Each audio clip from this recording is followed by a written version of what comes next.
In the game of Uno, the wild card signifies a mismatch, an indication the opposing player, or in this case team, will be challenged. In the game of college basketball, these wild cards emerge quickly and are often a threat come the month of March. Well, who will they be?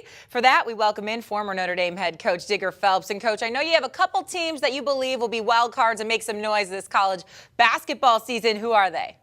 Well, they're not teams that you'd say, well, really wild cards. They're wild cards for one reason, because they're dying to get back to Sweet 16 and get a shot at the Final Four. Let's start with Gonzaga. Out west and in that conference, they know what they have to do. They got two great guards when you look at Bell and Pagnas. Also Karnowski in the front line.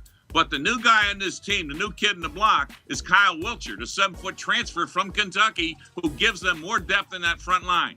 That means you got a backcourt, you got a front line. Mark Few knows he's got a solid team. And yes, Wichita State went undefeated until they had to play Kentucky, and they got beat in the NCAA tournament. When you look at Fred VanVleet, who I think is one of the best players, if not the best guards in the country, Baker and Cotton, those three guys know what they have to do to run that perimeter game and keep, when you look at Wichita State, really active and really aggressive, not just in the Missouri Valley Conference, but outside in some of these non-conference games they're going to play, so that when they get back to the NCAA tournament with the frontline maturity, the three amigos can carry them far in the NCAA playoffs. Well, Coach, with that being said, it seems like a new era in college basketball is here, as you believe these mid-majors are primed to give the big dogs a run for their money, right?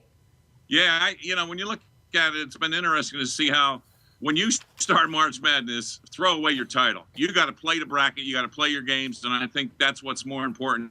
How coaches have guards and frontline players ready to know what it takes. You can have guards and get to the Sweet 16, but once you get there, you got to have frontline play, because that's how you get to the Final Four.